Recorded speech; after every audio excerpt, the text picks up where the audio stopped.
Senhor presidente, senhores deputados, senhoras deputadas, venho hoje à tribuna para comentar a polêmica em torno de possíveis solicitações informais feitas pelo ministro Alexandre de Moraes e que teriam atingido figuras ligadas ao bolsonarismo.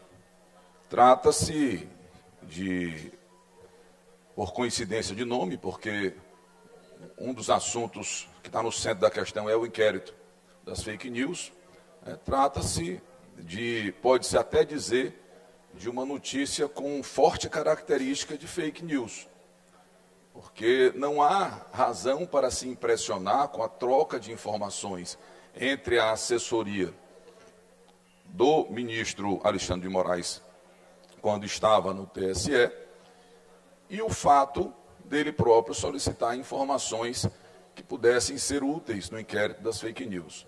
Qual é, senhoras e senhores, a irregularidade disso?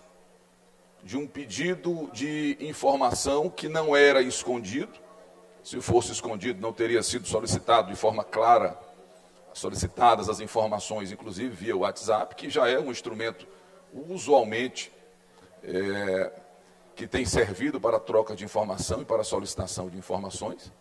Como é que algo secreto, como é que algo que tem subterfúgio vai ser solicitado assim, desta maneira? Então, essa notícia que cria mais um momento aí de este falso sentimento de perseguição por quem perdeu a eleição e não admite que perdeu. Ora, ali se tratava de ataque às urnas eletrônicas, de ataque ao processo eleitoral brasileiro, que é reconhecido internacionalmente como um dos mais seguros. Havia um inquérito apurando. Então, natural que se peça, não só neste inquérito ou em tantos outros, que se peça o compartilhamento de provas, de notícias, ou de indícios que possam ajudar nas investigações. Então, vale a pena, inclusive, ler um trecho da nota emitida pelo gabinete do ministro Alexandre de Moraes.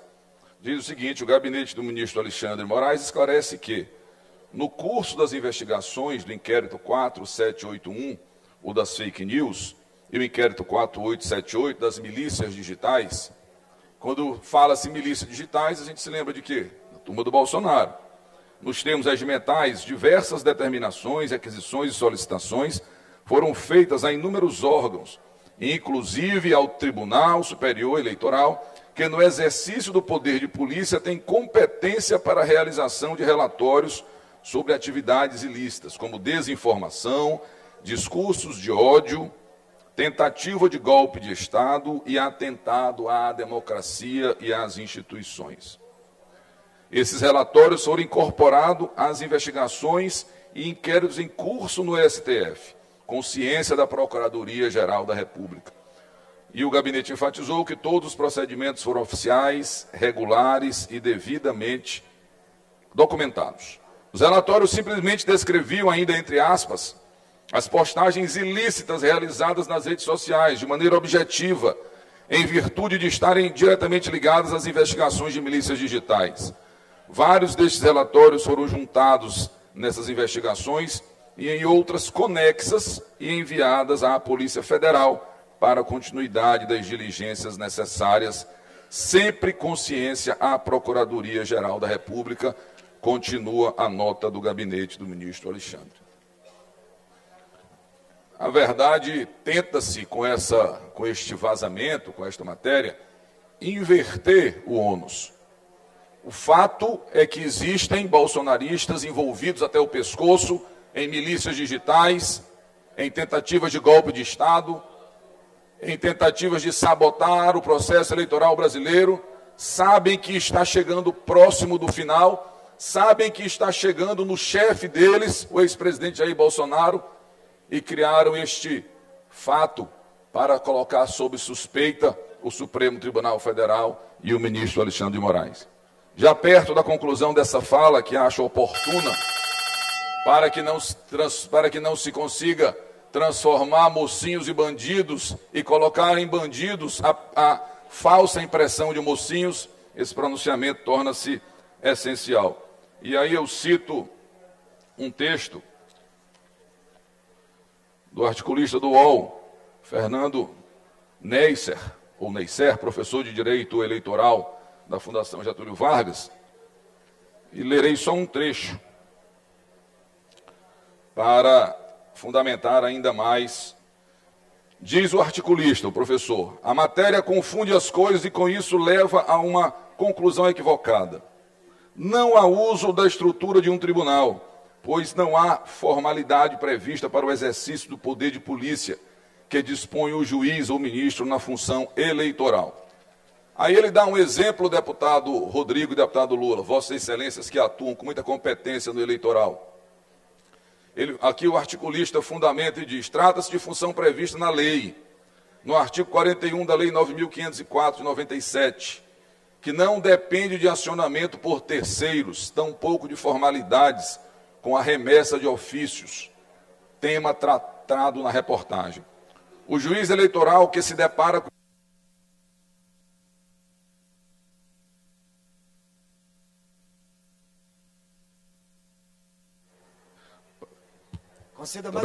Conceda mais um minuto para o deputado Otelino, por gentileza. Deputado Otelino, mais um minuto para concluir, por gentileza. Vou voltar o trecho, em razão da interrupção do microfone. O juiz eleitoral que se depara com a ilegalidade eleitoral tem o direito e o dever de tomar as devidas providências para fazer cessar as ilegalidades e levantar os dados necessários. Nada há de ilegal nessa suposta informalidade. O que se quer é evitar que a propaganda irregular permaneça disponível.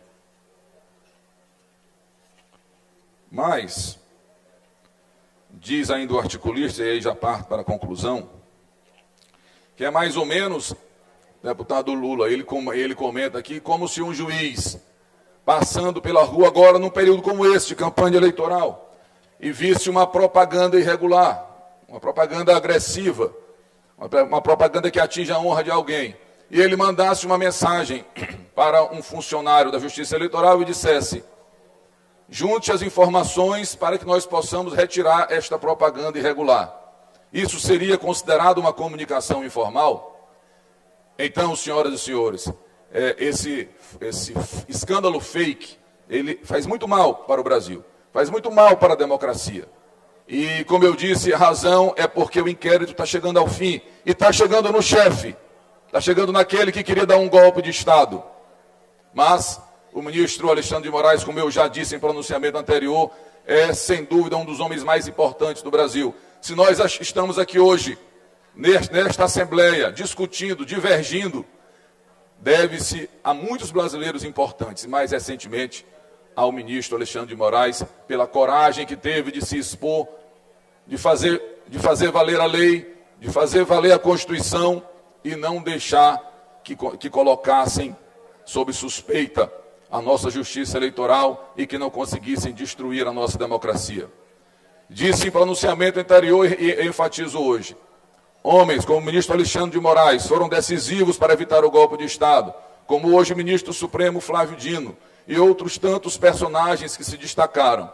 E não vai ser o medo dessa turma, com a conclusão desses inquéritos, que vai desabonar a conduta destas figuras. Que o ministro Alexandre de Moraes continue nessa sua postura corajosa, se atendo aos autos, se atendo à lei, para que aqueles que atentarem contra o Estado Democrático de Direito, aqueles milicianos digitais, aqueles que estão lá com medo do inquérito da fake news, que eles continuem sendo punidos.